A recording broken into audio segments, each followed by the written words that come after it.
अध्याय 1। उत्पत्ति अध्याय 1। सृष्टि का वर्णन। उत्पत्ति अध्याय 1। सृष्टि का वर्णन। आदि में परमेश्वर ने आकाश और पृथ्वी की सृष्टि की, और पृथ्वी बेडौल और सुनसान पड़ी थी, और गहरे जल के ऊपर अंधियारा था, तथा परमेश्वर का आत्मा जल के ऊपर मंडलाता था। तब परमेश्वर ने कहा, उजियाला हो, तो उजियाला हो गया। और परमेश्वर ने उजियाले को देखा कि अच्छा है, और परमेश्वर ने उजियाले को अंधियारे से अलग किया, और परमेश्वर ने उजियाले को दिन और अंधियारे को रात कहा, तथा सांझ हुई फिर भोर हुआ। इस प्रकार पहला दिन हो गया।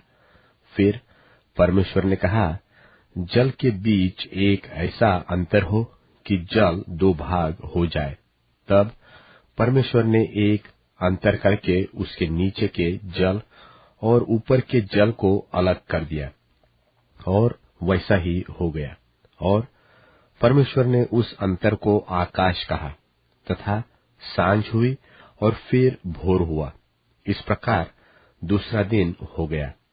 फिर परमेश्वर ने कहा, आकाश के नीचे का जल एक स्थान में इकट्ठा हो, और सूखी भूमि दिखाई दे, और वैसा ही हो गया। और परमेश्वर ने सूखी भूमि को पृथ्वी कहा, तथा जो जल इकट्ठा हुआ उसको उसने समुद्र कहा। और परमेश्वर ने देखा कि अच्छा है। फिर परमेश्वर ने कहा, पृथ्वी से हरी घास तथा बीज वाले छोटे छोटे पेड़ और फलदायी वृक्ष भी, जिनके बीज उन्हीं में एक एक की जाति के अनुसार होते हैं, पृथ्वी पर उगे, और वैसा ही हो गया। तो पृथ्वी से हरी घास और छोटे छोटे पेड़, जिनमें अपनी अपनी जाति के अनुसार बीज होता है, और फलदायी वृक्ष, जिनके बीज एक एक की जाति के अनुसार उन्हीं में होते हैं, उगे। और परमेश्वर ने देखा कि अच्छा है। तथा सांझ हुई फिर भोर हुआ। इस प्रकार तीसरा दिन हो गया। फिर परमेश्वर ने कहा, दिन को रात से अलग करने के लिए आकाश के अंतर में ज्योतियां हो, और वे चिन्हों और नियत समयों और दिनों और वर्षों के कारण हो। और वे ज्योतियां आकाश के अंतर में पृथ्वी पर प्रकाश देने वाली भी ठहरे, और वैसा ही हो गया। तब परमेश्वर ने दो बड़ी ज्योतियां बनाई। उनमें से बड़ी ज्योति को दिन पर प्रभुता करने के लिए, और छोटी ज्योति को रात पर प्रभुता करने के लिए बनाया, और तारागण को भी बनाया। परमेश्वर ने उनको आकाश के अंतर में इसलिए रखा कि वे पृथ्वी पर प्रकाश दे, तथा दिन और रात पर प्रभुता करे, और उजियाले को अंधियारे से अलग करे। और परमेश्वर ने देखा कि अच्छा है। तथा सांझ हुई फिर भोर हुआ। इस प्रकार चौथा दिन हो गया। फिर परमेश्वर ने कहा, जल जीवित प्राणियों से बहुत ही भर जाए, और पक्षी पृथ्वी के ऊपर आकाश के अंतर में उड़े।